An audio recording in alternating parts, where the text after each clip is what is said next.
So, this weekend, I was at Underworld Zenithstrand, over in Saskatoon, and it was the Halloween game. It was the All Hallows event. Now, these events historically are a little more dangerous and a little more spooky, and just generally like a little more. You know what I mean? Like everything about them is a little more.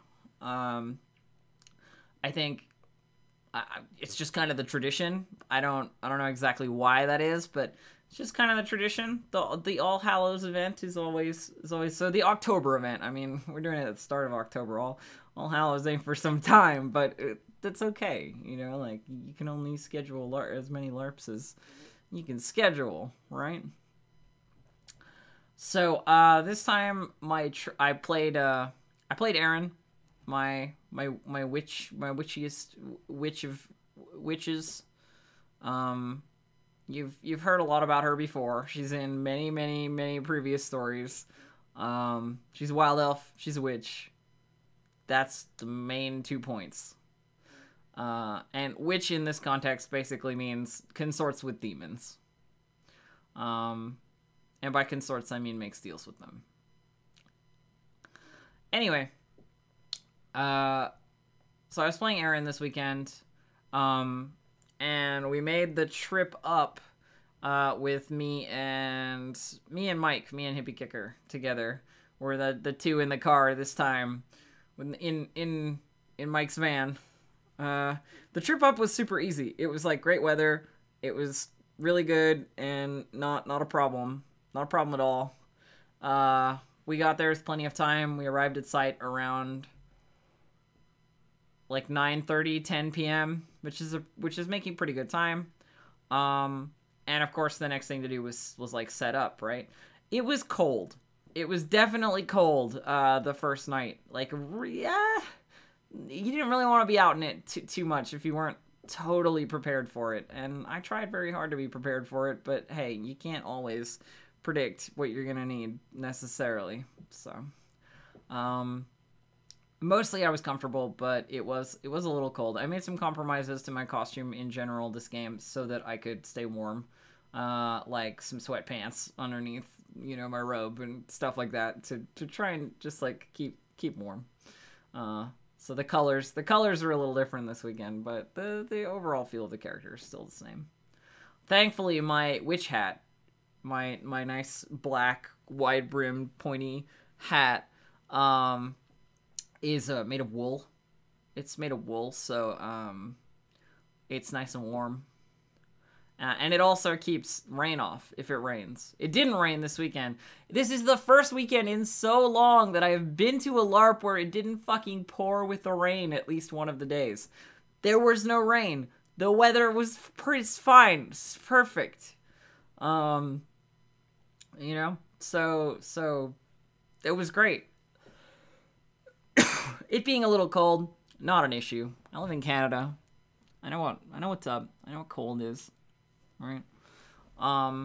So we got there, and usually we'd be like setting up the big like canvas tent. You guys have seen this tent. I'll show you a picture just in case you haven't, but we have this big old canvas tent. There's a Mike and a Siobhan for scale. It's like pretty sweet. It's a pretty sweet tent. It's pretty great in the nicer weather. It's good for setting up and stuff and having our own space. But this weekend I opted instead that we would rent one of the cabins on site. So there's a cabin for for rent. And I expected that we would have more roommates because this cabin is big and it costs a fair amount to rent, like size wise, because I thought we would have more people.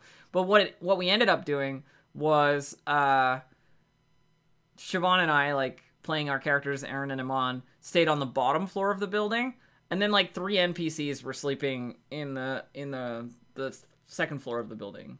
So like Brody and Tammy and Mike were all sleeping upstairs out of character because they needed somewhere like warmer to sleep. Right here, I'll show you some pictures of our setup. So this is the front of the building with a Siobhan hastily trying to run out of this picture before I took it.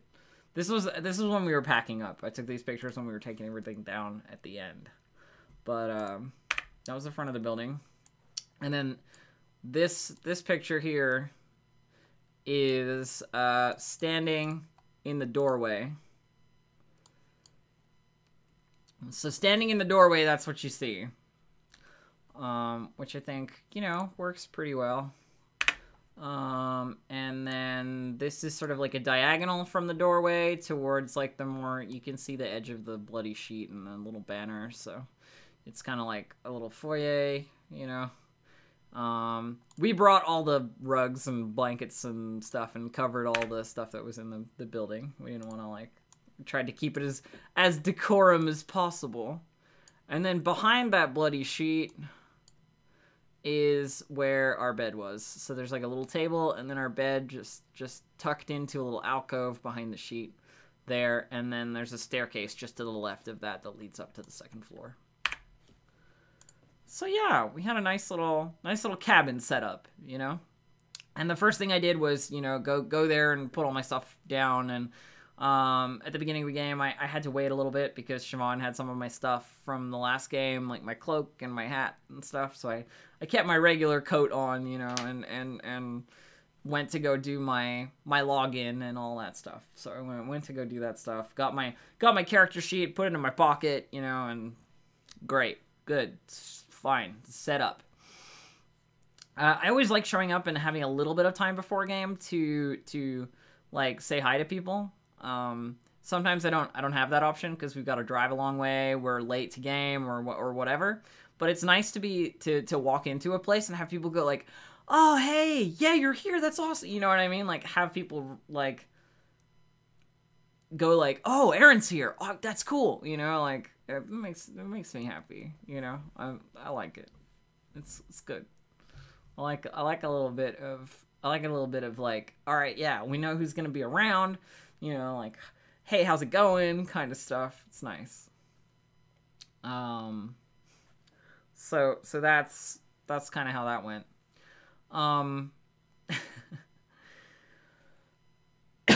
So I waited around for Tammy and Siobhan to show up, and that was good.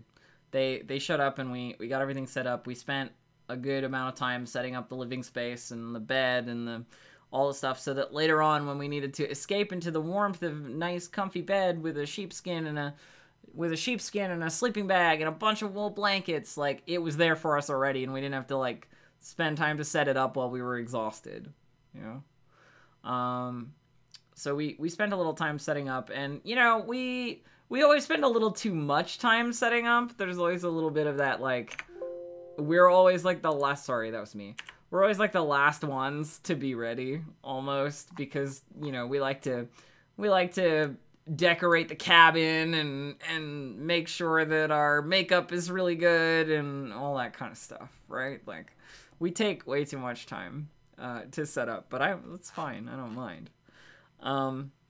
So we listened to the orientation and all that stuff. I felt like the orientation ran a little long considering the weather. Like, it was freaking freezing cold and we're all standing there listening to these long drawn out explanations of abilities that some of which we already know and some of which are new, but all of which people can't stop asking questions that are inane and stupid about. Like, this is a magic ability. It is delivered with a packet. It does X thing. Can you use shield magic to stop it? It's a magic ability. Yes, that's what they're for. Like some people need the reminder, but I'm cold. Stop. You know, like that's on me. You know what I mean? For being cold and for not wearing enough sweaters or whatever, but still. So the orientation dragged on a little bit, but that's okay. And then we were in the game. And we went into game. Siobhan and I started, so like Iman and Aeryn came into game at Iman's light circle. So she has like a ritual circle up in the woods, and we came into game over there in the dark of the woods. And made our way down towards like civilization, so to speak. And as we were walking down, I mean, we went and we checked on the cabin that we were staying in, and we hung around in there a little bit, getting some stuff ready, picking some things up, making sure we have everything we need, item-wise. And then we headed over towards the sort of center of town. And as we were heading over there, I could hear people fighting or like yelling or running or whatever. You know, you can tell when people are in combat because you can either hear numbers being called or, which translates in my head to like the clash of steel, you know, like because you'd hear clanging swords. And when I hear 3 normal, that's what my brain automatically like translates it to. But so we heard a little bit of combat, but we also heard like people calling for retreats and like running away and just hiding in a cabin and stuff like that. So Iman and I are headed in, and we see that there's like 3 wolves outside the cabin, and they're like corrupted wolves. They've got like, you know, like gross pustules or whatever. They don't look great, you know. And we had been warned that one of the things that could happen in this game is that there's like a sickness that can be transmitted through touch.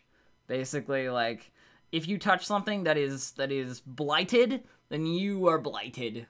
And while you're blighted, demons can possess you, like very easily.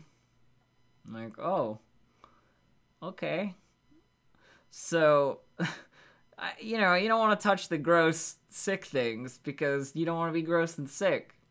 But so these wolves are sort of pacing around outside of this cabin, and we come walking in, and I'm not liking the look of it because there's 3 wolves. I don't know how strong they are, and I don't know if like they're gonna be more powerful because they're blighted or weaker or what. So, I conjure my psionic blade so that if they come at me, we got a good weapon for it. And sure enough, like, everybody's holed up in this cabin, right? And, like, somebody's poking their head out and watching, and I'm not really sure what's going on. But these wolves, they converge, you know, on us, because we're outside by ourselves. And as soon as they get in range, spell strike sleep. It falls asleep. I'm like, oh, I can get them with 1 spell? Okay. Spell strike sleep, spell strike sleep. All the wolves are asleep. I did it in like 3 seconds. This thing that like pushed 7 people or something inside, 1 spell each. That was it.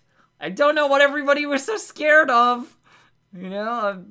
And I basically said as much. I'm standing out there, surrounded by sleeping, sick wolves, and looking up at the cabin as the door opens and people like peek their heads out, going,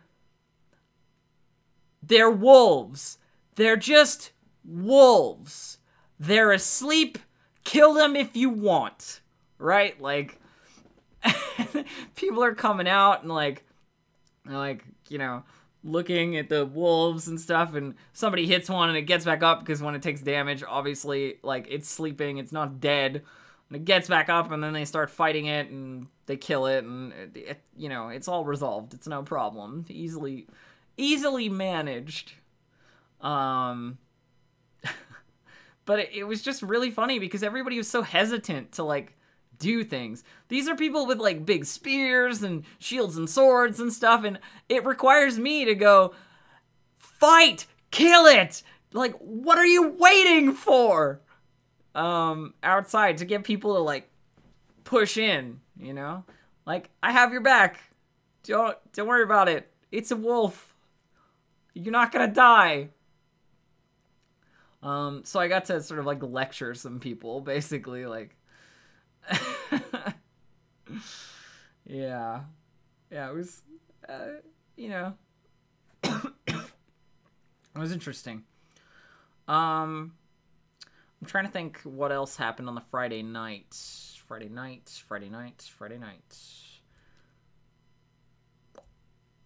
not sure. I'm not sure. There were some like demons, basically.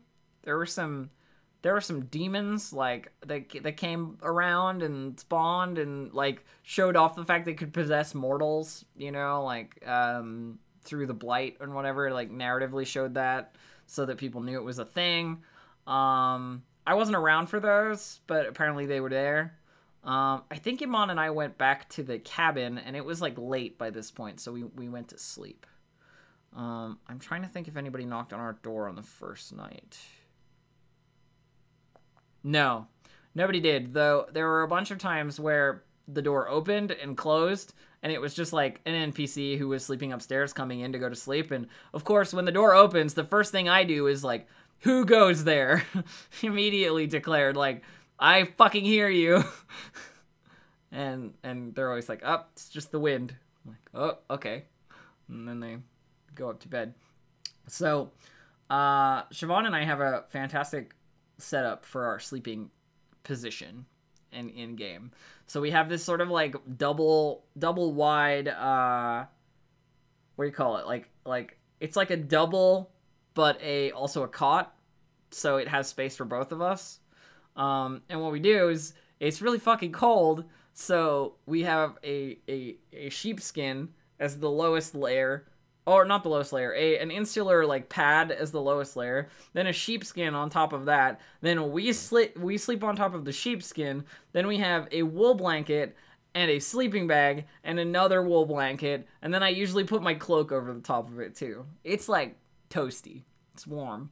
And the easiest way to keep my face warm while I'm sleeping, take my witch hat, just put it on the side of my head while I'm lying there. And it doesn't like smother me, but it's nice, you know, it's good. Like it keeps my head warm. It's like being under a blanket without having to be under the actual blankets, which I never really like. It never feels comfortable to me. Like face wise, I don't want my face underneath the blankets.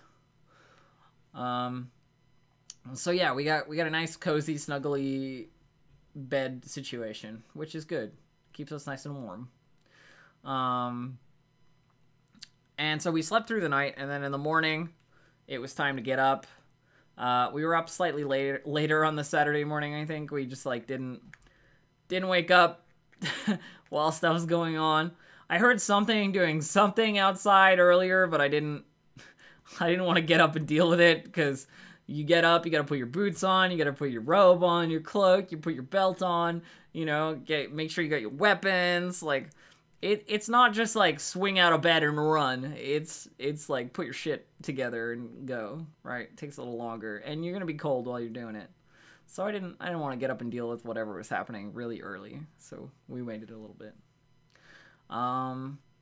So we we got up, and the first thing we did, I think, was went over to get some food. So there's this thing with the Zenithstrand game where the owner of the property is like the property we LARP on, the Quad War site in Saskatchewan. His name is Stu, and every month he makes a like buy-in food program. You know what I mean? Like pay $40, pay $50, get food for the whole weekend, like breakfast, lunch, dinner, breakfast sort of thing, like for the Saturday and the Sunday. And it's always like extravagant as fuck. Like it's like pancakes and bacon, or like turkey, potatoes, like, you know, it's like Thanksgiving stuff this weekend, like that kind of food stuff, you know, like it's food, like hearty stew with a nice hunk of nice bread, you know, all that kind of thing, right? Like, so there's sort of like a tavern, you know, like on site that Stu runs that serves this food that he cooks all weekend. Yeah, it's pretty sweet. I didn't buy in this week, but I usually do. Or I say usually do. I've done it once and it was totally worth it, but I didn't buy in this week because I didn't really have the extra money because I had to rent the cabin. So Siobhan had, so we had to go over and get her food. So we went over to the tavern and like sat down and had some had some food. As to whether Stu's in character, I would say loosely. He's a lovely fellow, but I would say loosely in character. You know what I mean? So I sat down at a table. I had nothing with me. I brought some like jerky with me, you know, and I was eating that while we were sitting around. But Iman's eating her food, and I'm sitting across from this person I don't know, which doesn't happen very often. And it turns out this person is a new player. His character's name is Damien. And Damien's just like a human guy, it looks like, from what I can tell. And we have a little bit of a conversation. It's nice to interact with people who are new. You know what I mean? Like they have no expectation of who I am or what my character does or what to expect from me or anything. And I always love having that interaction before they get preconceptions of what to expect from me, basically. And we were just talking about, you know, what his character does. You know, I was asking him, like, what do you do? You know, what's your name? Why are you here? Why come to Zenithstrand? What do you hope to gain? Where are you staying? All these kinds of things. Just trying to, like, do some role play, you know, like get it rolling, get some thoughts going. And I just like interacting with new players, okay? Like I just do. It's fun. It's good. And I like it. I can't really explain very well why I found this encounter notable, but it felt notable to me, you know, like to have that conversation. And Damien and I had a bunch of interactions over the course of the game past that, you know? Like because we'd had that first conversation, he felt okay coming to talk to me again, right? And like that's what you want. That's what you want for new people. Like you want them to want to have that interaction, whatever it is, whether it's positive or negative, right?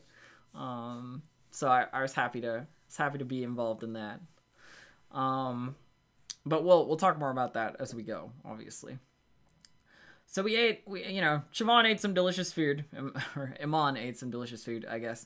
And I sat there and ate some jerky and had like one extra piece of bacon that was left over from Iman's plate. And then we got up to leave, and we headed over to the center of town. And there were some people talking, and then I saw a creature. Something I couldn't identify. It was this like person shaped with a big sword strapped to their hip. But they had like mismatched pants, so they had like a black leg and a checkered leg of pants, and like a black arm on the opposite and a checkered arm of like shirt. And they had what looked like big spider legs, like sticking out of their back, like curled around them, sort of thing. And he's just like talking casually with one or two of the people in town. And I'm wondering who the fuck this is, you know? So I start walking towards the group. And I immediately go, because I have the skill Demonic Angelic Arts, which allows me to identify angels or demons. So I point at him, put my hand on my head, and I say, Demonic Arts, are you a demon? And he goes, yes. And I went, oh. And everybody's just talking to this thing that has like a spider growing out of its back, and like it's clearly not a good thing, you know? It's a demon. So the first thing I do, Psionic Blade, because Psionics is real good against demons. And I'm immediately like hostile, basically, going like, this is a demon. Everyone, this is a demon. Why are you speaking to it, you know? And he sort of sighs and like rolls his eyes a little bit and puts his hands out towards me like, Aeryn, no, we don't have to do this. It's Idris. And Idris is someone I like, my character is known not very well, but it's like a player character from the past. It's like somebody's player character's journey has led them here, you know? and they're obviously playing an NPC because no player can be a demon, obviously. But like it's clearly like the retired character of this person. It's Idris. I went, it's Idris, is it? Really? How very interesting. Still a demon. You know? Got my sword up. And Idris goes, no, you mistake me. I want to help you. I want to help the town. I want to make sure nobody gets hurt. I'm immediately suspicious, of course. This is a demon telling me this. I'm like, why? He goes, because I genuinely care. No, you don't. And like, we sort of start migrating away from this group of people, like, to talk privately. Or privately, you know, like a little way off so that it's not as easy to hear us. And we're having this back and forth a little bit, and I say, the only way you're going to prove to me that you don't want to hurt anyone is if you make a deal. So let's make a deal. You're a demon. Let's bargain. It's like, fine by me. Here's the deal. You do not lay a finger. You do not hurt myself or Iman. And in return, I will not harm you. And he thinks it over a little bit, and then oh, sorry, what was it? That wasn't the wording. I'm trying to think of the exact wording, because I felt like it was really smart. It was like, you will not hurt Iman and I, and we will not hurt each other. I say, like, gesturing between me and him. Like, we don't have to fight. Like, you will not hurt Iman and I, and we won't have to fight. We won't fight. And he goes like, all right, I'll make that deal. And so, you know, we shake hands, and now we're at peace. You know, he's bound to his word. He can't harm me or Iman. But what I did was, I made a deal that he couldn't harm Iman or I, but I didn't say that Iman couldn't harm him. I said that he and I, would not harm each other. But I also included Iman in the not being harmed category.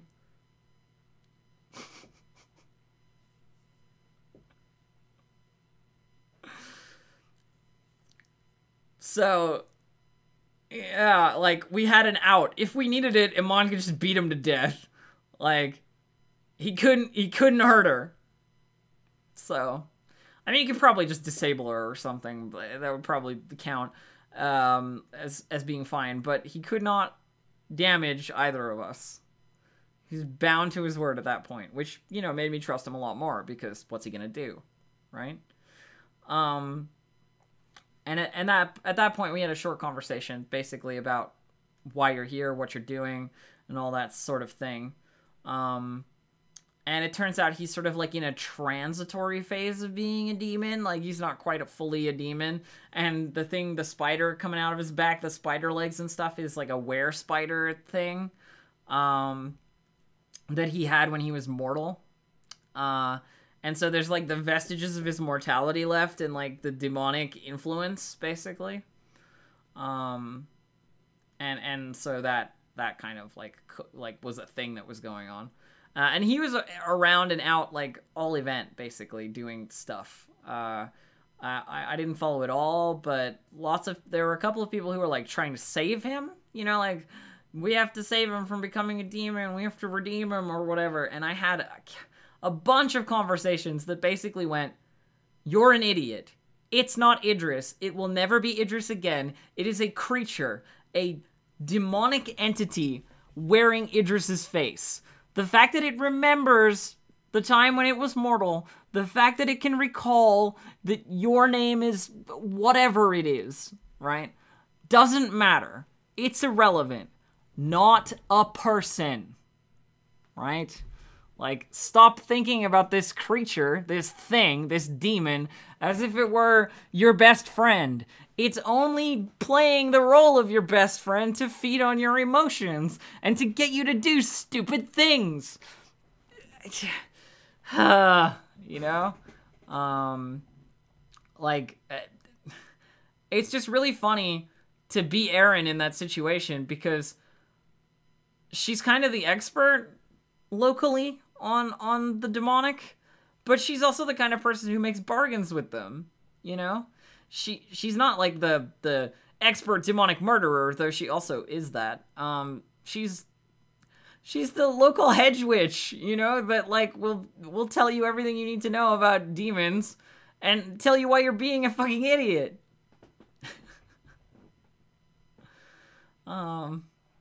It's good. It's fun. I like playing that role, and people come to me for advice, and I give them advice. It's great. I love it. I love it. Like, and then they're always like, "What should we do?" And I'm like, give them some obvious statement of intention, and they're like, "Well, we can't do that." I'm like, "Why come to me for advice if you don't fucking listen?" I gotta solve all these problems myself. Fuck. So anyway, we had that encounter in the morning, and then I feel like there was a little bit of combat, but I can't remember exactly what we fought.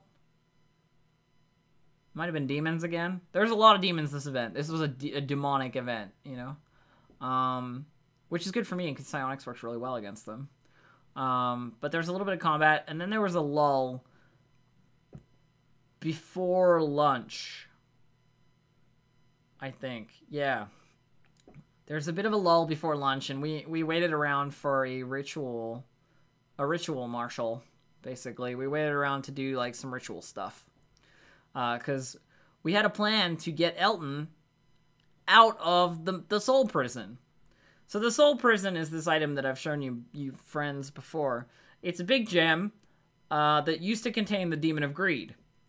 But when Elton touched it, the Demon of Greed went into his body and Elton got put into the gem, right? So we have the spirit of Elton in this soul prison, and Amon wants to let him go, obviously. My response would have been, I just need him to be out of there. Whether I obliterate his soul or not, I don't care. I need an empty soul prison. Because I'm going to trap a demon with it, you know? But Iman wants to make sure that Elton is, like, fine and whatever, and I'm like, okay, fine, whatever. If it gets him out of the gem, great. I don't care. You know, I'll help you do the ritual. So we waited around a bit. There's a little bit of, like, sitting around and waiting for plot to resolve and stuff, and we had to wait because we needed Tammy specifically because she was playing the NPC that like was Elton, you know. So we couldn't just, like, grab somebody who could ritual marshal and, like, go do it because the resolution wouldn't be the same because we don't have that like NPC who is Elton there. So we had to wait until she was done with whatever she was doing and, like, came back. Yeah, and then I'm trying to remember exactly how this went down. So the ritual we used was a light ritual, level 1 light ritual called Final Rest.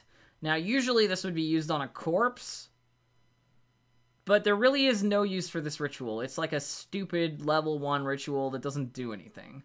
It sends a spirit on its way to, like, you know, to the appropriate heaven or whatever. But it doesn't do anything, right? It's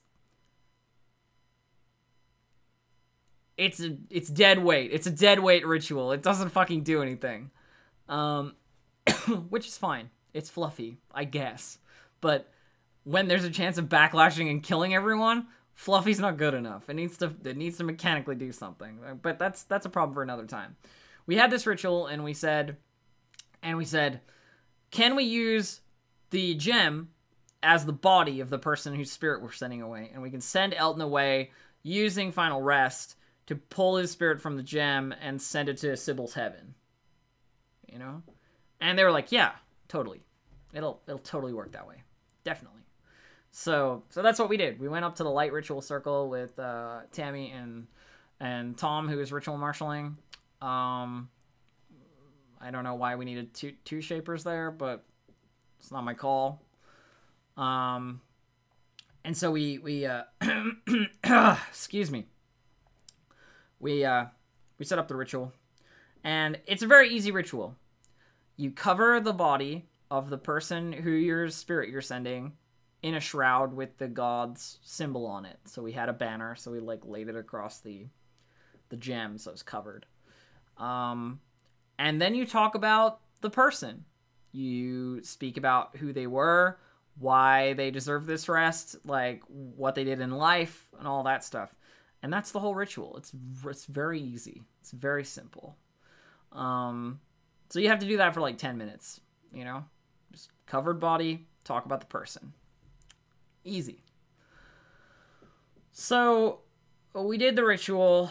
There were a couple of moments where it seemed to, like, it dragged on a little bit, you know, but that's fine. Like, rituals always seem to, because it always seems like way longer than it actually is, because you need to do it for 10 minutes, and you don't measure that 10 minutes, the ritual marshal does. So you're like, I've run out of things to say. Quickly, say something else, you know, and just keep making stuff up until we get to a point where the ritual is over. You know, like, that kind of thing. And so the ritual ends. And it resolves. We pull a white stone from the bag, which means it's a success. Bing, bang, boom. Done in a second. Easy peasy. But then Tammy says, the gem starts to, like, whirlwind. There's, like, this sucking of air around it, as if it's trying to pull something into it. And when you touch it, it feels like getting your hand sort of stuck on a vacuum cleaner at this point. And you can pull it away, but it's getting stronger, and you can feel the, like, pull, the wind of it, like, getting worse, right? And I'm like, well, we didn't get him out of the gem in the way that the prison works. So now the thing thinks there's like a prison break. You know what I mean? Is what I'm thinking. I mean, oh, well, fuck. Like, we jailbroke him rather than use the magic phrase to let him out or whatever. And now the gem is like trying to get him back, basically, or get something back. So I wrap it up in all these cloths, and I like try and subdue it a bit, and I'm like, is this doing anything? She's like, it's not gonna do anything for long, you know? And I grab up this bundle, and I fucking run with it, because this thing is like a soul grenade right now. And then I'm like, oh, it's like a soul grenade, you know? I'm thinking to myself. And I run, and Mon's like, where are you going? And I'm like, I'll be back. I'll be fine. Like, don't follow me. And I'm like running with this gem fucking pulling in on me, basically. And as I'm running, I activate my innate mark of greed to summon the Demon of Greed. The Demon of Greed to make a bargain. That's what the Mark of Greed does. You just press the Mark of Greed, and Greed appears, and he's like, hey, what do you want? You know? And so my immediate thought was, I was just gonna be like, hey, Greed, what up? Hot potato the soul grenade at him, and boom, problem solved. I got Greed in a bottle, you know? That was my plan. That was my plan. But we had to go to plot camp to resolve it, right? I told Tammy all this on the way, and we're like, okay, we gotta go to plot camp. We gotta talk about like how this is gonna resolve and all that stuff, right? And it was like, okay, yeah, no, let's go. I'm doing a risky thing. Let's resolve it how you do a risky thing. Like, I'm into it. Let's go. So we got a plot camp, and I'm sitting outside, and you know, Tammy's talking to Wes and the other people, and trying to confer like with what they're gonna, what you know, what my plan is and what the outcome is gonna be, right? Because that's what has to happen. You gotta talk to your GMs, you know, you gotta figure out between all of your shapers, your GMs, what's gonna resolve out of this. And so she comes back out a couple of minutes later while I'm sitting there. And says, here's how it's gonna work. She's got a coin. Heads, you get to Greed in time. Tails, you don't. And I'm like, ooh, this is a fucking important coin flip. And I'm like, okay. Yeah, no, that sounds fair. It's, you know, it's not like, well, it's not like I have control over this gem, right? It's not something that I'm controlling. It's sucking stuff in. If greed doesn't get there in time, I got nothing to throw it at, right? That's fine. It's totally fine. And also getting rid of a major 1 out of 7 lore demon by sucking him back into the gem he came out of, that would be a huge triumph. That would be like a massive victory, right? So, you know, I'm game. I'm game to take the coin flip. So, heads, greed's there in time. Tails, he's not there in time. Like, all right. She flips it. And it, like, she doesn't even catch it. She flips it, and it, like, flips into the grass. So that I know, so that, like, she's not cheating it. You know what I mean? And she goes over to look, and she's like,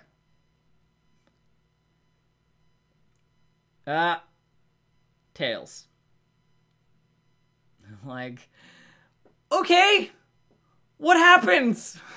You know, like, greed doesn't get there in time. What happens to me?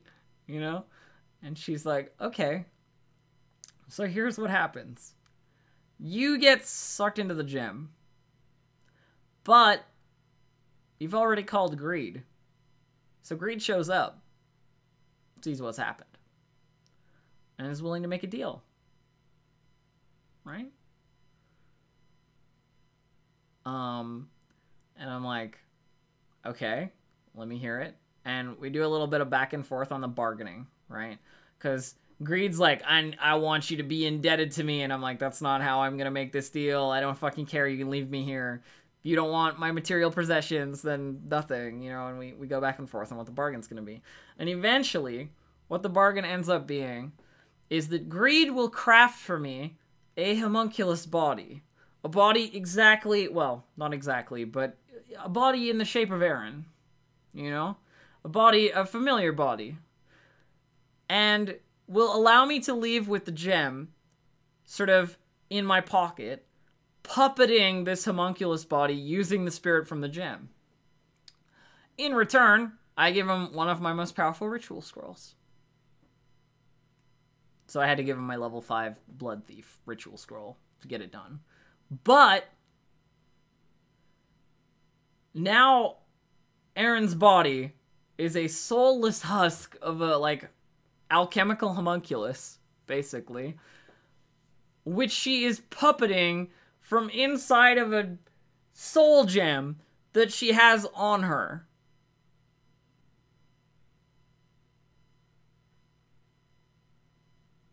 I was like,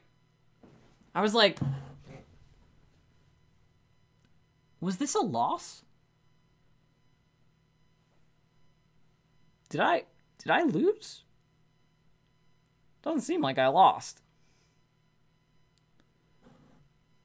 Except for the Amon thing, which is an issue, obviously. Anyway, let me get the item for you so I can show it to you. Oh, let me see here.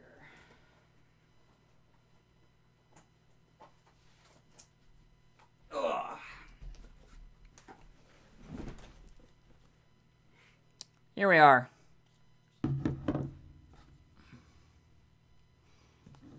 The soul gem. There's a big magical tag on it, obviously. But this is the soul prison. On the tag, you can see a bunch of stuff. So on the tag, it says, Soul Prison. Contains Aeryn's soul. Soulbound to Aeryn. Senses as demonic. Immune to psionics. And if destroyed, Aeryn takes an obliterate. Expiry is C-plot.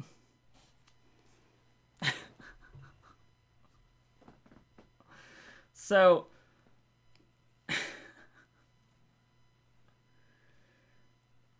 so it's soulbound to my homunculus body, so I can't, it can't go far away from me. You can't steal it. But if it is ever destroyed, I take an obliterate, which is a spirit sever, which means I can't be resurrected, and 2 deaths. So I'll go through the resurrection circle and take 2 deaths. Just so you know, Underworld only has 2 free deaths. I have never taken a death, so if I got obliterated, I would come back, but I would have no free chances left. You know what I mean? So, yeah, obliterate is bad. It's a bad thing. Don't break the gem. Eh? It would probably get me out of it, but obliterate is bad. Also, it senses as demonic, which means that I sense as demonic, because this is my soul. And it's in my pocket of a alchemical construct that is Aeryn. And it makes me immune to psionics, because the homunculus has no mind to affect. The mind is in the gem.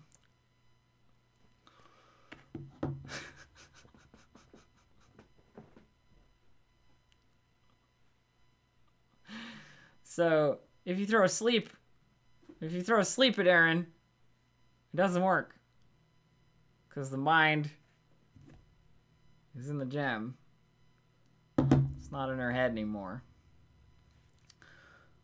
All that kind of fun stuff. The body is still living. The body is still organic. It's a homunculus, not a zombie. So she has to eat, she has to sleep, all that stuff. Would gem also contain my original body? Yes, it does. Yes, it does, indeed. What happens if my body is stabbed a bunch, though? I die. Like, yeah. Like, the way it was described to me, because she's not a lich, right? And this isn't a phylactery, right?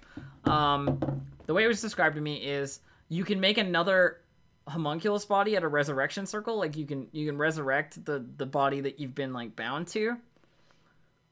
But it will damage your spirit just like resurrecting like normal. So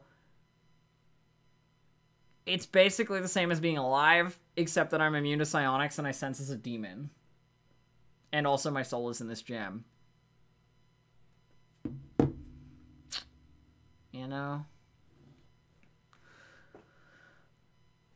It's pretty good.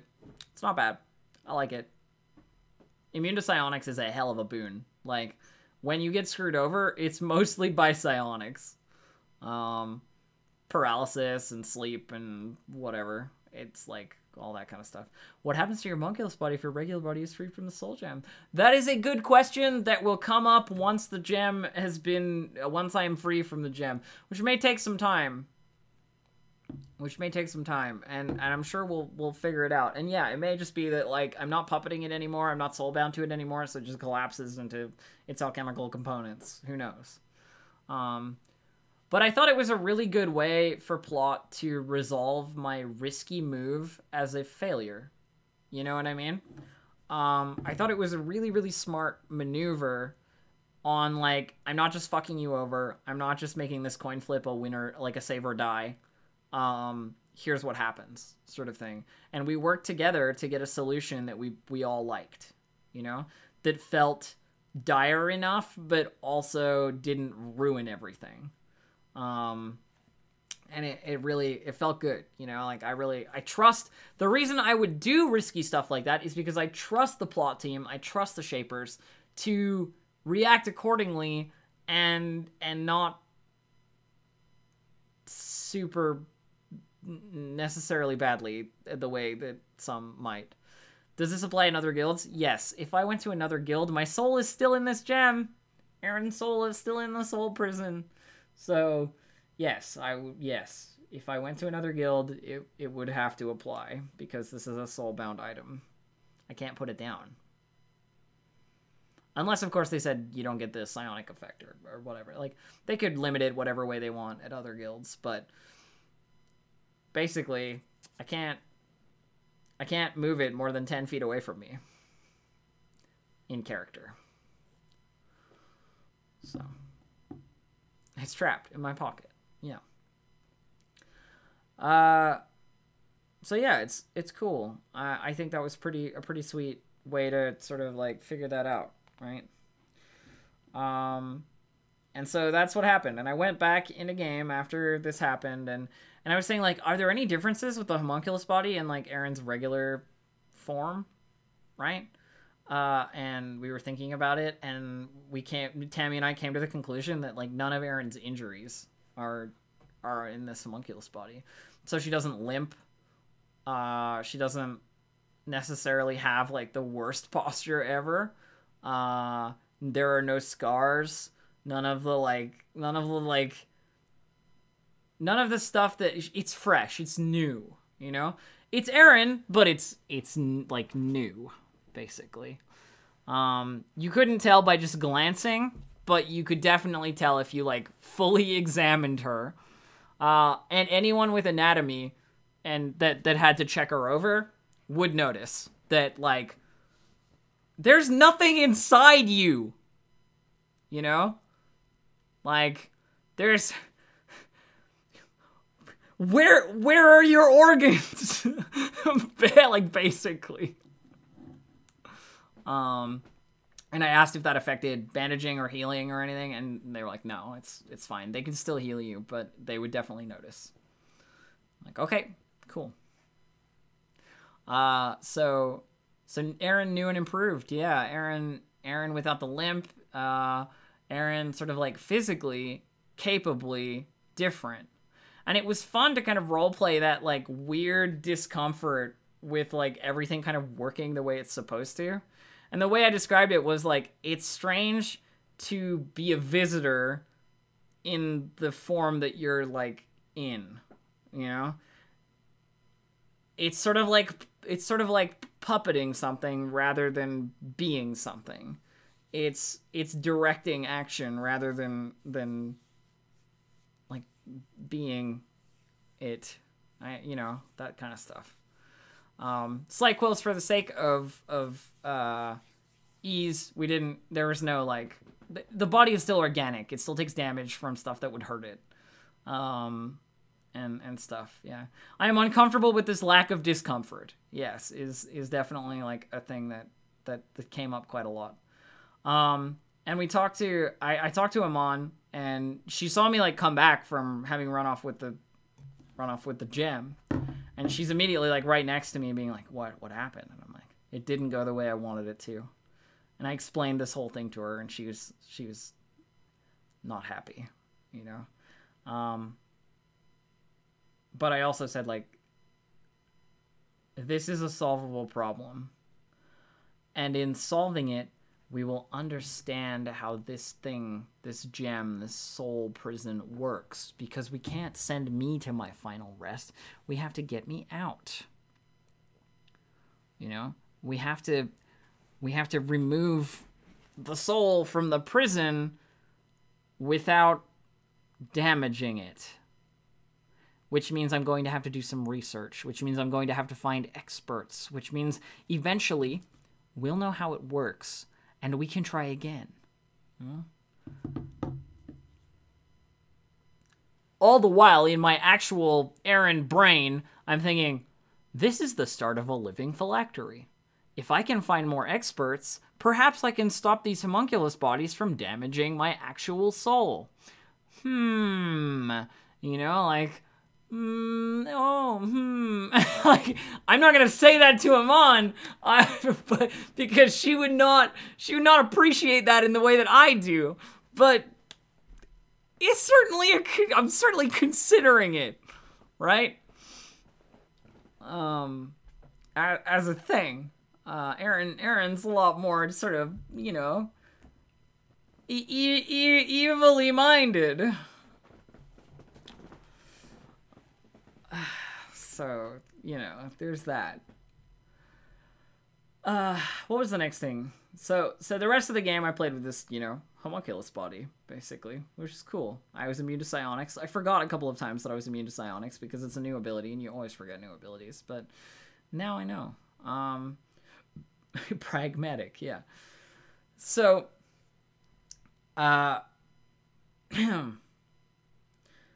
we met up with this white-haired, like, dark elf mage who told us that the spiritual anchors around the place, like, all of the gods had created these anchors that were, like, holding Zenithstrand in the right place or something. I don't really know the details because I missed out on that last game. But there were these, like, spiritual anchors that needed to be removed because there was a ton of demons coming to, like, fuck everything up. We were basically going to get pushed off the island, and we needed a fighting retreat, right? So we needed to repair this or remove the spiritual anchors, but take their power with us, right? And this mage told us that one person channels the power of the anchor into another, and then that person will have great power for, you know, either the item it's channeled into has power, smaller power for a longer time, or the person it's channeled into had greater power for a shorter time, you know. And so we learned about this, and we were ready to do it whenever we needed to, but we needed some crystals from this creature called the Lat. And we don't know what the Lat is. I've never heard of a Lat. It doesn't really matter because we weren't there to kill it anyway. Basically, how do I put this? There were a lot of, like, minor combats in between sort of what happened and, like, bedtime, but there wasn't a whole lot of stuff that I think I need to, like, really go over. Oh, wait, there was one thing. So Thalon called for a meeting down in his camp of, like, everybody who's in charge of everything, or whatever, you know, like, the town, to come and, like, talk about some stuff. I didn't know what this meeting was about, but I was curious enough to go and check it out, I guess. So I went down to the Leandra camp, to Leandra being the goddess of elves and whatever, and Thalon sort of the cleric of that, to hear what was going on. And so we're all standing around in this camp, and the first point of the meeting was something like, everybody should heal everybody, you know, like, don't stinge on healing, we need to all work together or whatever. And all right, fine, like, that's an easy point to be like, of course, yes. And people who are not going to are still gonna not going to, whether you agree to it or not. But sure, whatever, I heal whoever I can, because when I do, I get true name letters. It's great, I love it very much. And like, you know, that moves on, basically. And the next point in the meeting was hilariously contentious, because the next point was, like, the Arbiters.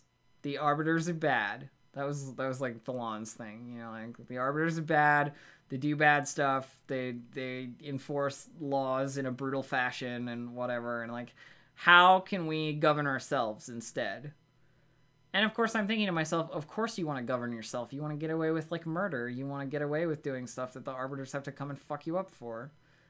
Like, that's, yeah. You know who benefits the most from there being no Arbiters? You and this whole camp. This is what I was thinking to myself. I'm like, great.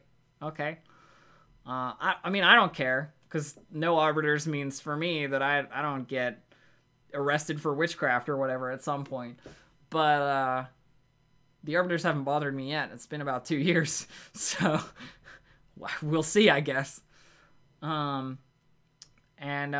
so we were talking about it and whatever. And I think the thing that there was a bunch of, like, I don't know, like, bullshit, basically. But then I said, I think the thing that I said was, solving the Arbiter problem is simple. If you don't want to see the Arbiters, don't do things that require their arbitration. They won't come if they don't need to. They don't like administering these things. They don't like following up these, you know, these threads of murder investigations. But if there are no murder investigations to investigate, you'll never fucking see them. Stop killing people. You know, like, easy, right? No problem. You don't want to see the Arbiters? Don't do things that require arbitration. No problem. But, you know, the conversation kept going past that, obviously. And then somebody came to the meeting and was like, Charles is trying to break the anchors. He's like possessed or something, and he's trying to break the spiritual anchors. And this is before we can absorb their power, right? So I'm, you know, everybody looks at each other like nobody's moving, which, you know, I would expect people to be doing at this point. So I just huff and I go, fine, I'll deal with it, and just walk off to go deal with the actual fucking problem that is happening live in our town that could fuck everything over. But instead we're having a meeting about whether or not the arbiters are bad. Fuck, okay, bye, I don't want to be part of this meeting anymore anyway. Later. Go deal with this fucking guy, you know? So I stalk off, and presumably the meeting continues because I hear everybody fucking, after I'm done solving the problem, which, you know, of course, it's me. It's a boring conversation anyway. Yeah, exactly. I walk away and I go to find Charles, and there he is standing in the middle of the field, like, you know, walking, what do you call it? Walking towards, you know, some other stuff. And I find him, and I'm like, Charles, is everything all right? And he turns and he goes like, no, everything's not all right. We have to destroy the anchors. I'm like, yes, Charles. Why? He's like, well, I have a memory from my other half, and my other half is the Demon of Wrath, you know, and the Demon of Wrath remembers defending the anchors, which means that we have to destroy them, because if the Demon of Wrath would defend them, that means they're bad, you know? And, like, he's clearly just, like, rambling, right? And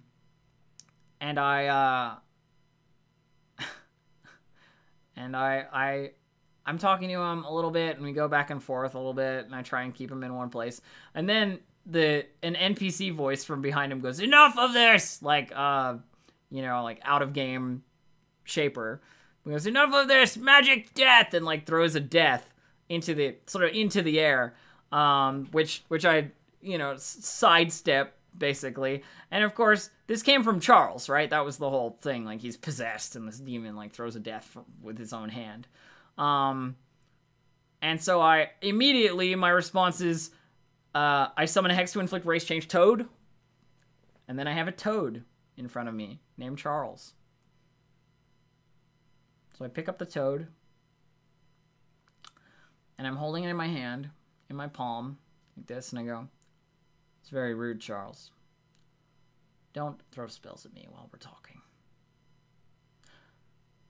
Here's the thing.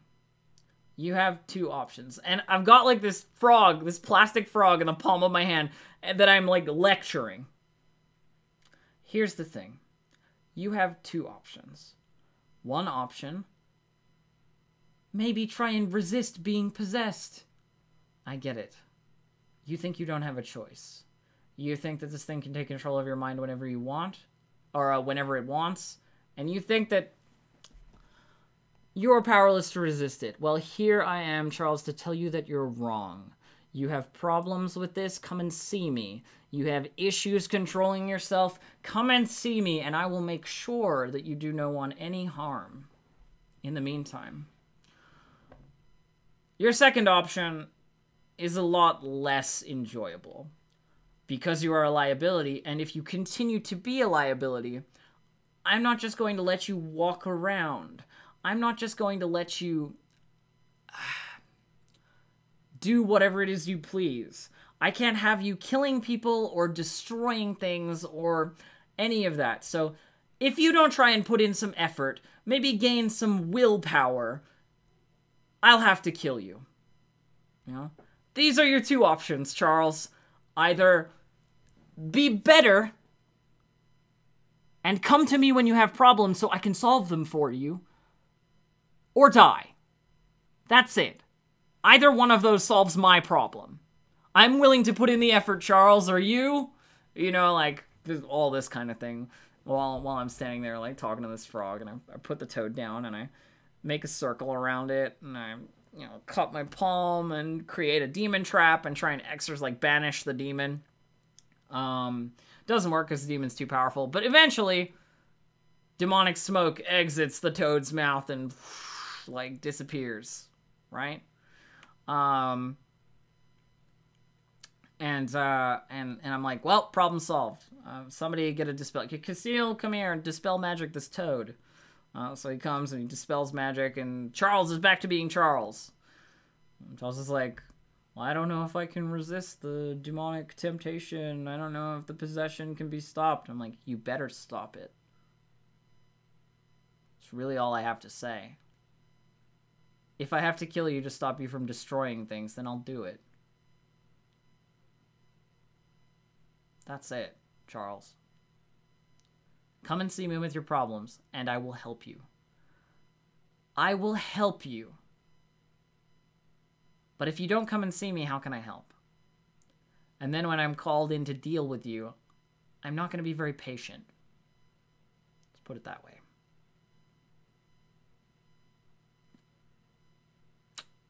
Anyway, so I let him walk away after that. And I was just like walking around town, talking to some people, helping out some stuff.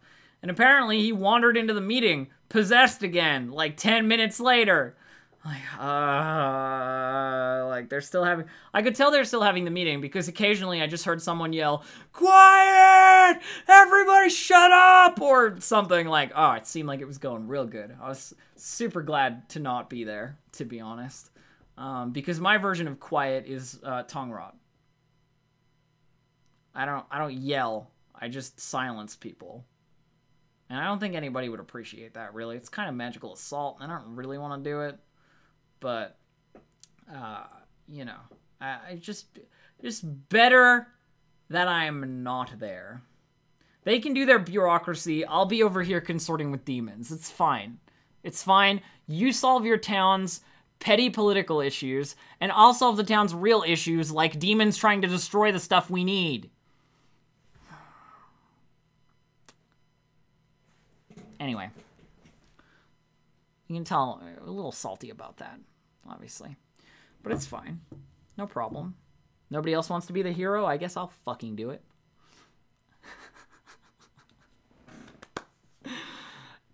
Okay, I'm done. It's just a little bit of Aeryn mindset. So, possessed person walks in, Charles walks into the meeting all possessed and stuff, and he gets webbed and restrained or whatever. And people come running out of the meeting looking for me because they think Charles might have, killed me, you know? They didn't leave the meeting between me talking to Charles and figuring it out and unpossessing him to him getting repossessed and going back in there. So they think I'm lying in a field somewhere, but then they see me standing up in the middle of town. And they're like, "Aeryn, you're okay." I'm like, "Yes. Why wouldn't I be?" And they're like, "Charles, he's possessed and he came to the meeting. We thought he might have beaten you." I'm like, "No, Charles was a frog for a good 30 minutes or at least 15. I don't know. You say he's possessed again?" And they're like, "Yeah." I'm like, "Fine." And I, stalk down to the meeting. Fucking walking on down there to the meeting. And I'm standing in front of a Charles who's webbed and, struggling and going screaming like a fucking possessed madman, as he would. And I walk around in front of him and I go, Charles, what did we just talk about? Did we not just have this conversation minutes ago? Right? And he's like an angry demon, possessing Charles while I'm trying to condescend to him. Everybody else is quiet in this place, right? Everybody else is quiet. We just talked about this. If you can't be disciplined, then you'll have to be disciplined. Those were the words I used. I was quite happy with that turn of phrase, by the way. I felt like that was particularly good. And I think he became unpossessed. I'm not entirely sure, but like, you know, I made my offer of help again in an aggressive Aeryn kind of way, like, come to me with your problems, Charles, and I'll solve them for you. But next time I see you making any kind of trouble, you die, Charles. Keep that in mind. I will not be so nice next time. And I leave. Like, I just get out of there. Stalk out of this meeting full of people, leave them to deal with whatever. Charles, I don't care. Like, next time I hear about a demonic possession, you're dead. Unless you come to me with that problem. I can do stuff about demonic possessions. Other people can't. But anyway. So that was the meeting. And I heard lots of political conversation afterwards, because it was like, we govern ourselves, woo, yeah. And I was sitting at the dinner table in the tavern sometime later after the meeting was over, talking with some people. I think it was Damien and Tatiana, who are both like fairly new, or not Damien and Tatiana, Damien and Sophie, I think. And I mean, I told you about Damien. He is a new player. Oh, there's another Damien story. Yeah, a little bit earlier than dinner time, sometime in the afternoon, there were a bunch of Furbolg that needed to be killed. Because they were killing elves or whatever. I don't really know why. They were just in the fort making a mess. A bunch of Amrath or Furbolg, whatever you want to call them, like cavemen, basically, that were making a mess of things that needed to be removed. And they were, you know, making deals with demons and stuff. And you can't have stupid people do that, because stupid people will get controlled by demons, and then those demons will use them to kill things, and it's just no good, right? So, Furbolg making a mess, and I know that the people down in the Leandra camp want to be involved in the killing of these Furbolg, because they'd mentioned it. Leosar, one of their members, had mentioned it to me already. So I went down to their camp when everybody else was at the fort, and I was just walking by myself down to the camp, because what the fuck is gonna stop me, right? Like, nothing. The Furbolg are over there, you know? But Damien comes hustling along with me, and comes up next to me and goes like, it's not right for you to go anywhere by yourself. It's dangerous. And I look at him like, oh, really? It is? All right, well, you better come with me then. And like, he comes along with me, and I'm talking to him. I'm like, you have a shield, I can see that, but do you have a weapon? He's like, I do. I do have a weapon. And I went, is it magic? And he goes, no, it's not magic. Well, then you won't be able to hurt anything worth a damn. Here. And I take my knife out of my belt, and I hand it to him. Take this. When we get back to the fort, give it back to me. And I give him my like Shattered Elf dagger, which is a +1 dagger that has 3 Spellstrike Soul Whips on it. So it swings for 2 magic. And I just give him the dagger while we're walking. I'm like, if he tries to steal it, I can just fucking destroy this nerd. Like, he seems well-intentioned, and if he wants to be my minion for this moment, he will get the benefit of being my minion. You know, like, basically. So we're hustling down towards the Leandra camp. And I just declare loud. I can see a bunch of them by the campfire, and I just declare loudly, "Your Furbolg are at the fort. You want to kill them? That's where they are." And you know, they start getting up and heading on the way, right? And I wait until all of them have like filtered past me, and then I follow, to make sure that like nobody's left by themselves or like dragging behind or whatever. And you know, Damien's along beside me, and we get up back towards the fort, and it looks like things have already been mostly solved. Like the doors are open, people are fighting and whatever. And I turn to Damien and I go, my knife? And he's like, oh, of course, and he gives it back to me.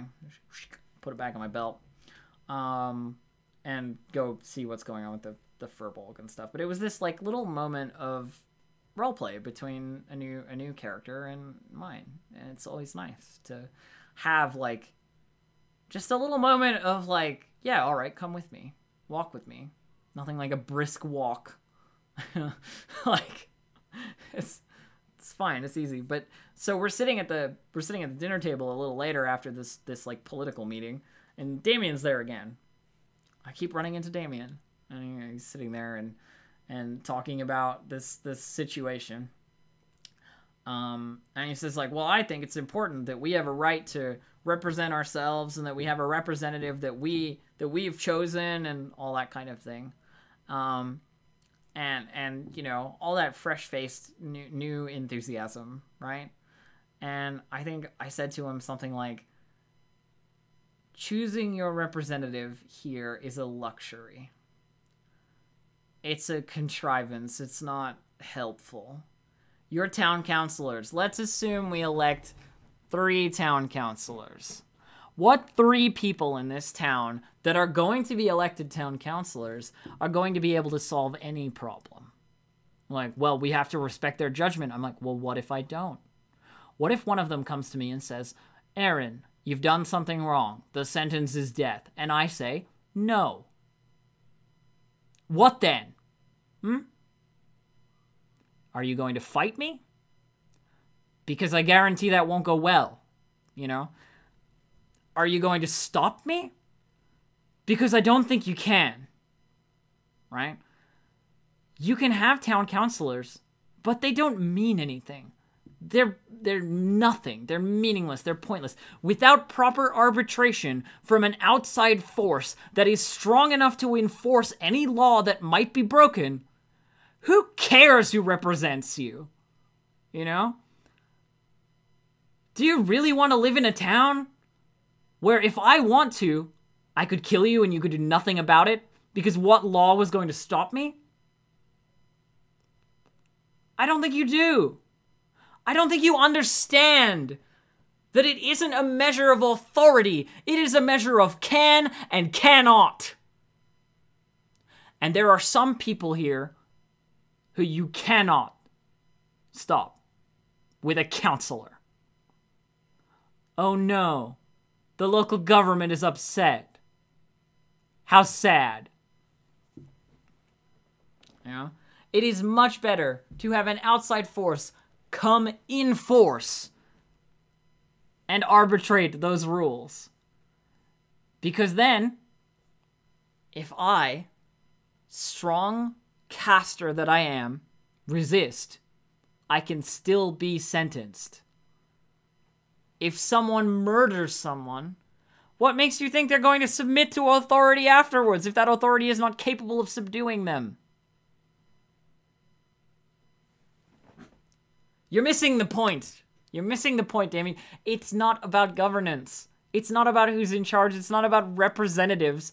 It's about whether or not you can get away with murder.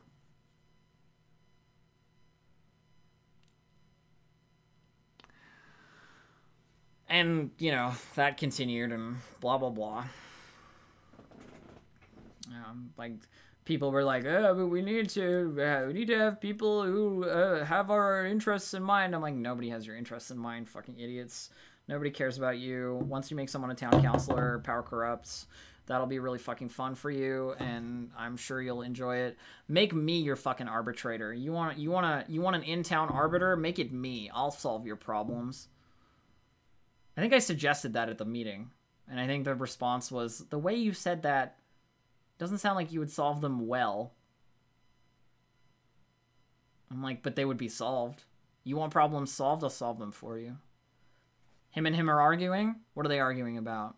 Easily solve. If you have to respect my authority on it, then just make me in charge. I'm impartial. I don't care about gods or dragons or anything. Of course, nobody wants to make Aeryn an arbiter. That would be a terrible, terrible, terrible plan. Don't do it. She breaks all the laws constantly on her own. So it'd be a really bad plan. Don't put me in a position of trust or power or respect. It's a bad idea. Just leave me to solve your problems. I think that's the only reason she hasn't been arrested yet, is that her presence is an overall net benefit to everyone because she actually does things and solves stuff and, like, does things. You'd be surprised how often doing things is all you have to do. Like, being present is all you have to do. So anyway, over the course of this Saturday, Idris has been getting worse. Like, there's black, you know, like, his skin is getting blacker and, like, more demon-y, and he's lost, like, one of his elf ears and, like, stuff like that. It's all that kind of thing, you know. He's getting worse. This, like, demon that's been walking around. And so I kept having conversations with him, which were like, he would tell me, like, people are trying to find cures or help me get better or whatever. And I'm like, those people are idiots. You're not Idris. You'll never be Idris again. You'll never be immortal again. Just bring this thing, this transformation into a higher, more powerful being to a conclusion. Press it, you know? Like, keep moving forward. Don't let idiots try and restrain you. You're a demon, or you will be soon. You know? It's a separate thing. People think they can change you back. They're full of useless sentiment. It's not going to happen. You're not going to change back. You're already on your way. You made that choice a long time ago. All that kind of stuff. You know? And I gave him a couple of true name letters from my, like, book of true name letters, because I collect a bunch from dark pacting people, you know. Gave him a couple of true name letters for some favors. So Aeryn has on her spirit currently 2 times ever 10 magic threshold for 10 minutes. You know, some little demonic favors just to, like, tide him over. He seemed to need them, like he really wanted the bargains, so all that sort of stuff. It was good, you know. I made some bargains, got some 2 times ever 10 magic threshold, which means you'd need 10 magic to hurt me, or actually 11 magic to hurt me, because 10 magic wouldn't break my threshold, for 10 minutes. 2 times ever. So that's pretty sweet. And basically my relationship with Idris over the course of the weekend was like, I'm here to advise you, Idris. You need my help. I'm here to help. You're going through a transitionary period in your life. You're becoming something greater than any of the idiots here can possibly entertain in their minds.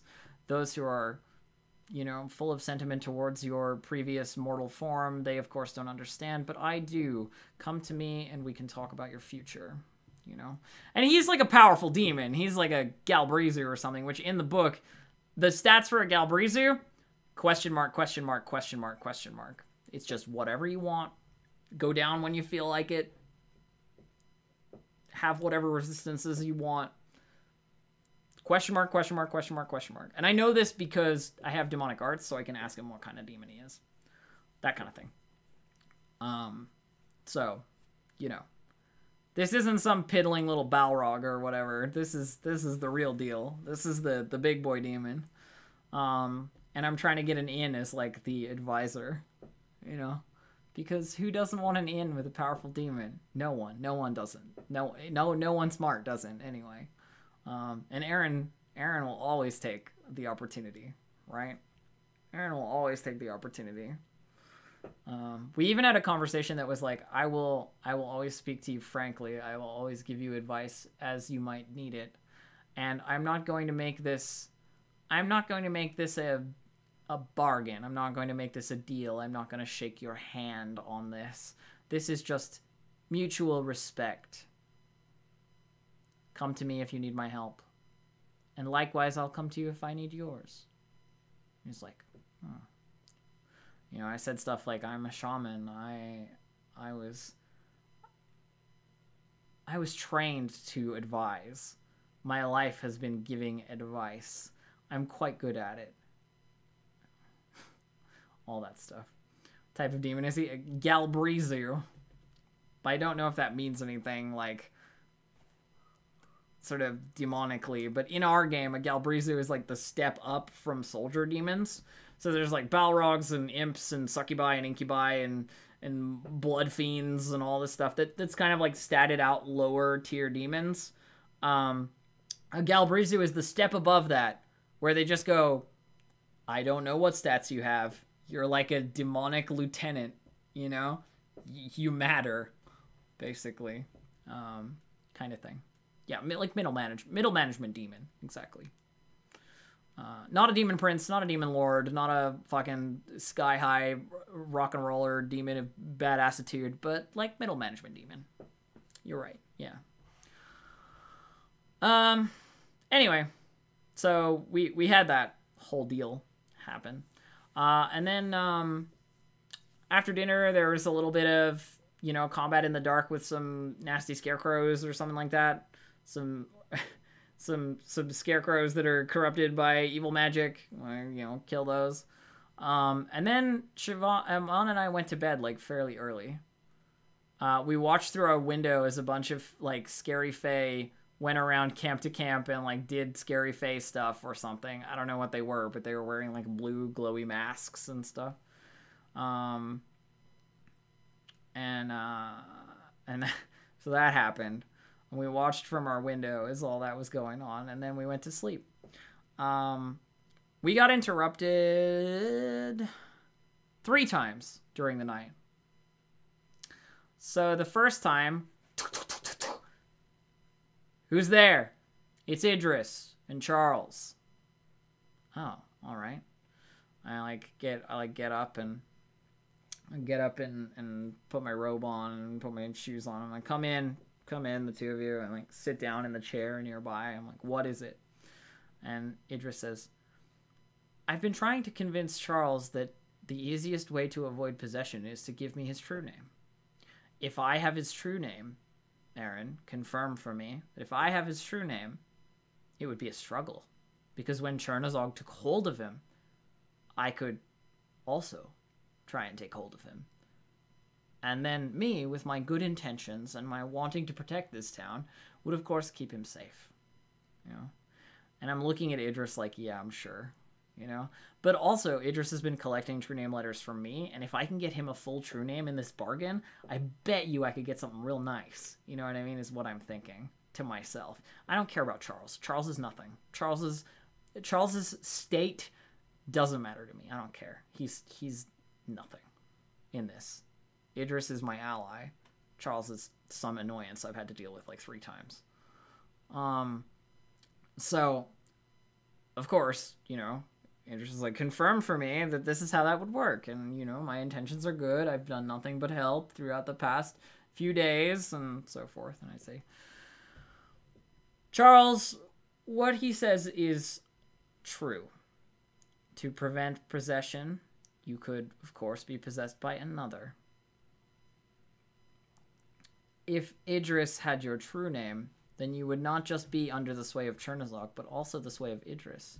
Which means that, as he says, we could stop you from doing things like trying to destroy the anchors, or fighting against your allies, or anything like that. Idris could command you with your true name to stop. No. And Charles is like humming and hawing and like, oh, I don't know about this kind of thing. And this conversation goes on for like at least 15 minutes while I try and convince Charles that it's a good idea. And there's a lot of like, I don't know about this. It seems like a bad idea. Like, I understand why you would do it, but it still seems dangerous and all that kind of stuff. And eventually Charles says, I'd like to sleep on it, if you don't mind. And I said, Charles, keep in mind that if you want, I'll make this bargain for you. He's like, what do you mean? I'm like, you don't have to make the deal. You don't have to be tainted with that demonic energy. If you tell me your true name, I can tell Idris. And then Idris and I will make the bargain, and you will hold no such deal. You will just reap the benefits of the deal. No one would be able to sense that you were in a demonic contract. No one would be able to tell. No other demons would hold sway over you. You know, all that kind of stuff. Like, Charles, tell me your true name, and then I'll tell Idris. and I'll make the bargain for you. I hold the demonic contracts of several other people. I've helped many people make whatever goal it has that they have come true, you know? I've made those bargains for people. They want a new sword, I can get them one. You know, they want protection from demonic possession, I can get them that. The only thing you have to do is give me your true name. You give me your true name, and then I can share it with Idris. And then Idris will protect you. That'll be part of the deal. He'll have to protect you. I'll sign it in ink. You know, like all that kind of stuff. Like trying to convince him real hard, you know? And he's like, basically I want it to be his demon lawyer. You know what I mean? I'm gonna take my cut, which is I'm gonna know his fucking full true name, which is a big deal. But he's gonna get what he wants, sort of thing. So anyway, eventually he's like, no, I don't want to do it. I'm gonna leave. I'll think about it, and tomorrow morning I'll get back to you. You know, and he goes, and I'm like, of course I can't force you, Charles. A deal has to be made out of free will. I can't make you do these things. So please come back to me tomorrow morning with how you feel. Though procrastinating on a choice that you already know the answer to is a foolish endeavor. You know that if you get possessed during the night and something happens, I'm going to have to take action. And if it could have been prevented by making this deal here and now, you're going to regret it. He's like, well, I'll have to take that chance, and leaves. So that was the first interruption of the night. The second interruption, on the door, once I'm back in bed, and like we've been in bed for a while, on the door, and I hear Thalan's voice outside, which is fucking surprising, to be honest. I don't think I've had him come and like out of his camp to speak to me specifically, or I guess it was more to Amon, but it doesn't matter.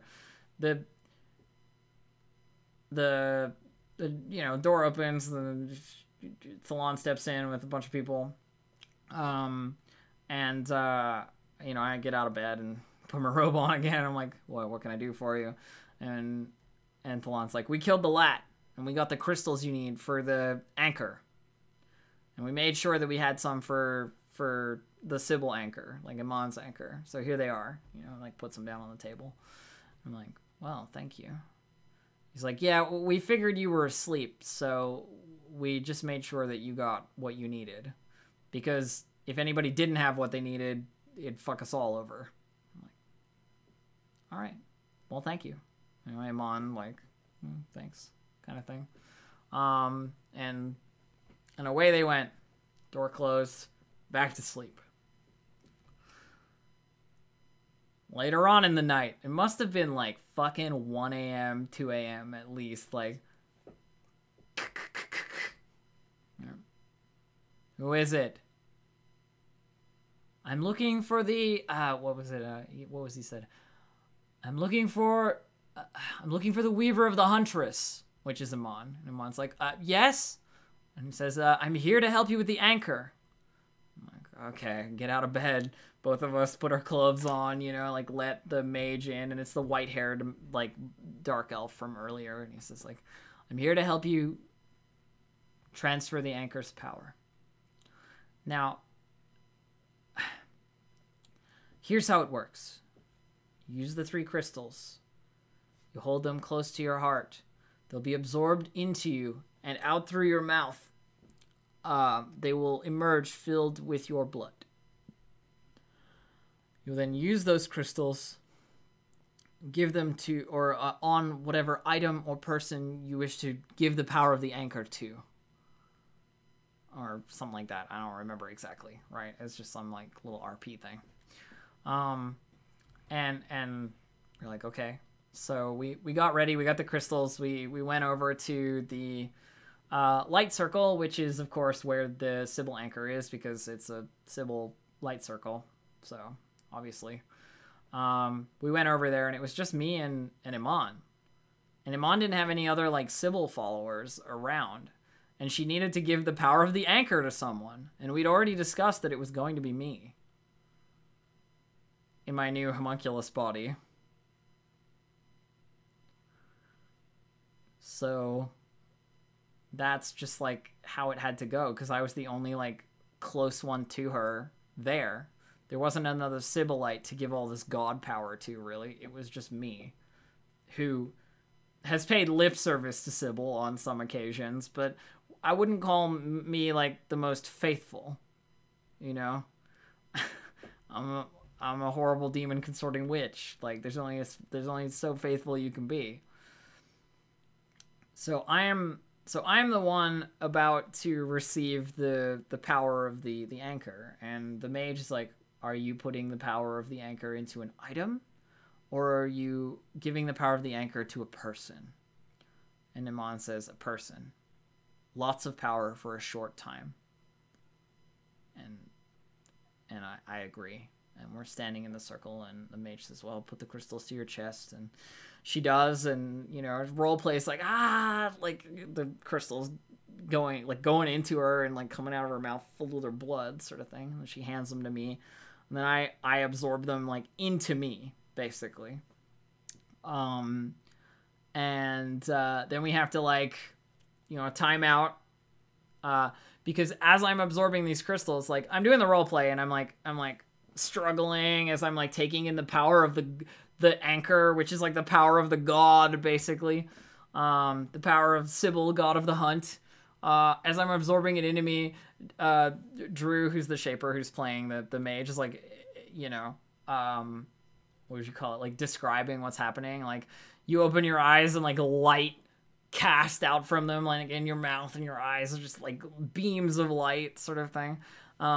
And then he was calling, like, damage as we were going. You know, we're going, like, 1 light. Power word area 1 light. Power word area 2 light. Power word area 3 light. As I'm, like, forcing these crystals inside of my body. And, like, AoE damage is pulsing out, and it's hurting me, it's hurting Iman, it's hurting the mage, you know, and we're trying to, like, heal each other as it's happening. It keeps pulsing stronger and stronger, and eventually it stops. And I'm okay. And I'm not dead. It's good. I kind of expected absorbing that power to kill me.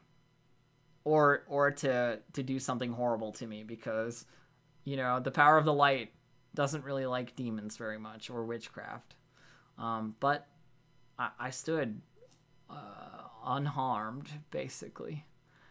And then we get to the fun part. Because we were the ones who picked short time on a person rather than like longer time on an item, there was a laundry list of fucking rituals that got put on my spirit for that. A laundry list of light rituals that I had put on my spirit. for the, like, rest of the event, basically. One of them was that I had a +5 light aura. So I swung anything that I held for +5 light. So, with my psionic blade, I was striking for 9 light, and then when I had so there's that, and light goes straight to bodies, so it's just, like, straight to body. So there's that. +5 light aura.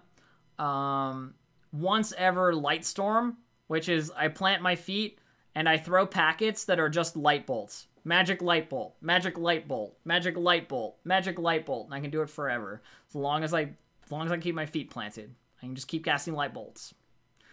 Light bolt is 20 light, by the way, when it hits.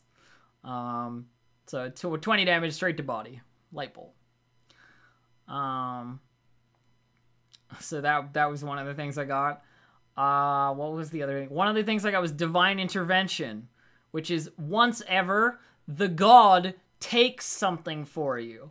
So whatever defense you have, or whatever you get hit with, the god will take the damage instead of you. Divine Intervention. You can use it on anything. the god will take it. They reach down and they defend you themselves, basically. So once ever, like, special defense. No, Kira, because they have lots of their own defenses. You couldn't kill a god with that. If I called it for an obliterate, I would take 1 death instead of 2. That's the way it would work. Just so you know. So it's still bad.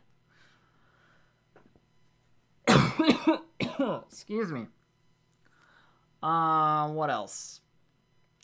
Oh yeah, and the creme de la creme, the pièce de résistance of this ritual buffet was 3 times the Lionheart ritual.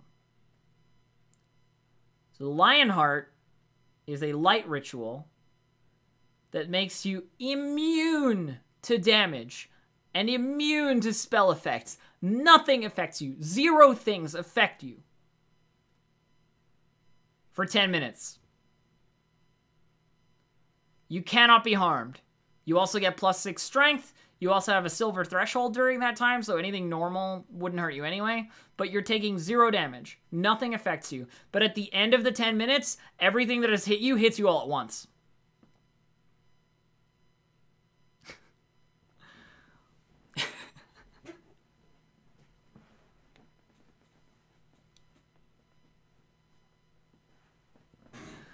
So I had 3 of those, 3 Lionheart rituals.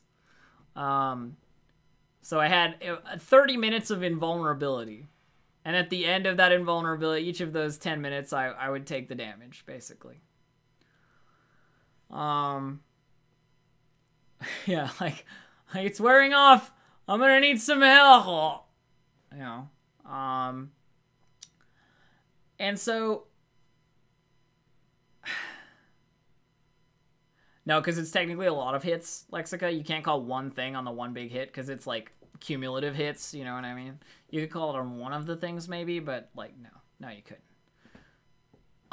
So the next 3 modules during the morning on Sunday, I activated a Lionheart ritual and just waded in and fucking murdered things, like, with a psionic blade swinging for 12 light each time.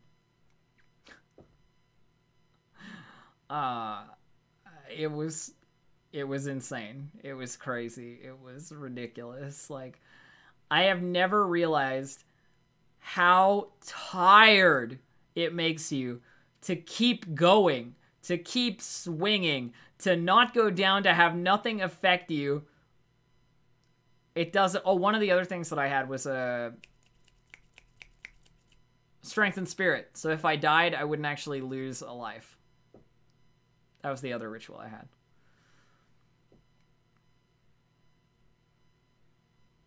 So I was fucking indestructible. It was great. It was super fun. I don't really think I want to go into too much detail about it, because really it's just like a power fantasy, right? Like, we went into a couple of these fights and they were going to be hard, and I just could not be hurt. I could not be hurt. My priority was making sure Amon wasn't hurt, and I could not be hurt. So, like... I was squaring off against the biggest, baddest, nastiest things and just, like, eating damage for breakfast. It didn't matter. You could hit me with anything. It didn't matter. There's one great scene where this caster NPC was, like, throwing stuff at me. He's like, magic snare. And I'm just walking towards him with my side blade at my side. I'm like, no effect. And he goes, magic bind. I'm like, no effect. He goes, magic snare, no effect. And you can see the panic on his face. He's like, So I'm like getting closer to him, and none of his spells are doing anything. I just, wham, 12 light, 12 light, 12 light. Fucking murdered. It was super good. Just real fun to just like have these rituals. And I think we might have been the only people to put it on a person, because I was the only person walking around with like Lionheart fucking equivalents, right? Everything else was like, they must have put it on items, because there were some effects going out that I didn't expect from certain people, but I felt like a fucking god, you know? It was crazy. And this is like the power of Sybil. It's not the power of my demon. It's not the power of badness. It's the power of good light magic. It's such a weird juxtaposition to see Aeryn swing a weapon for light damage. It's very strange. It's super odd. But, you know, it's what I was doing.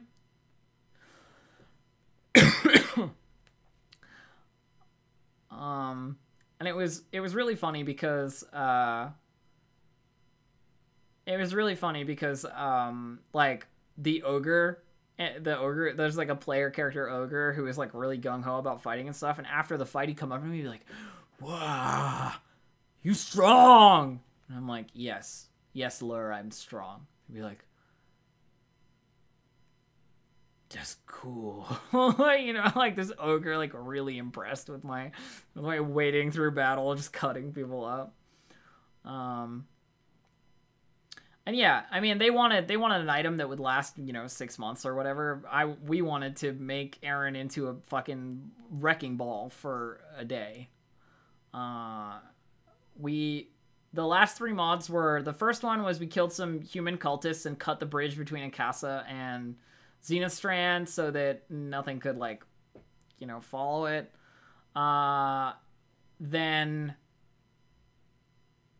Then the second one was we had to go into, like, the ancient Grey Elven Museum through a portal to grab a golem core to start making, like, golems to fight against the demons.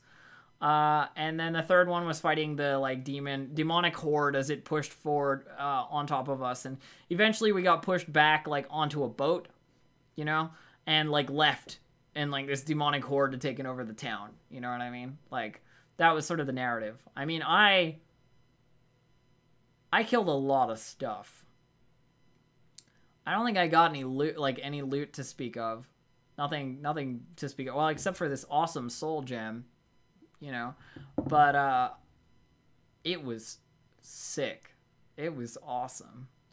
Never have I ever been in a situation where I've been like, I'm gonna fucking wreck everything and there's nothing you can do about it.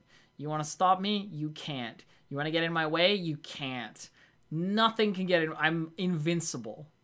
You know? And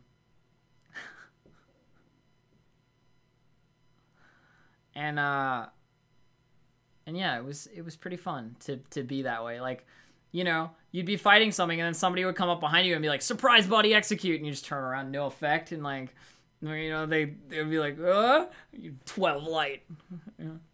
The most fun part was I actually spellstruck witchcraft spells through my light sword.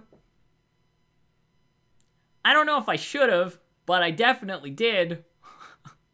While I was an invincible, light-wielding force for the goddess of the hunt, I did spellstrike Shatterskull. One guy.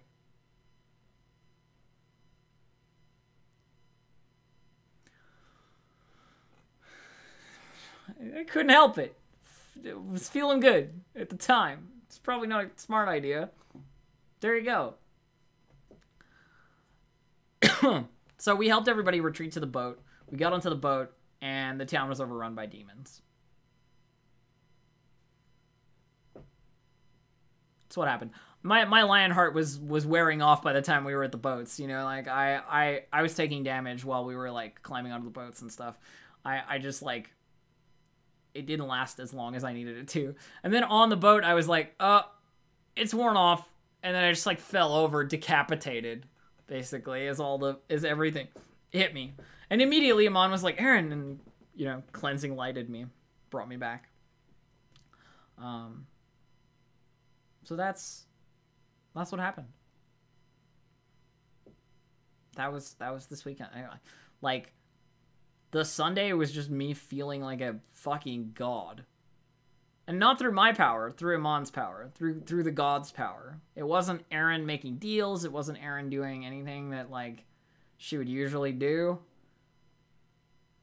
She just happened to be the vessel for divine wrath. Which was kind of awesome. And surprising and unexpected. And I don't think it would have worked if those rituals were cast onto Aeryn's actual body. Is the other thing. Aeryn's homunculus body, it's a fresh new vessel. It's not been corrupted by years and years of horrible magic. Right?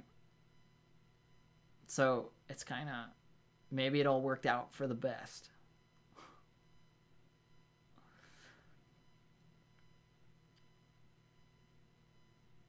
Yeah.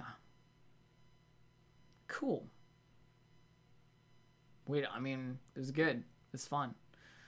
I like that they let me play with, like, some big rituals and didn't screw with me. There was no, like, oh, you have the rituals, arcane counter magic, or whatever, like, take it away kind of thing. Like, they really let me, like, go hog wild with, like, some badass rituals at the end.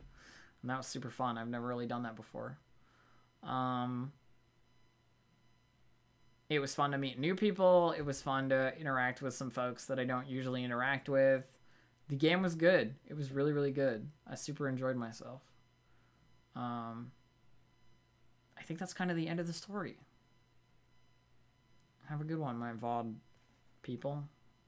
What up?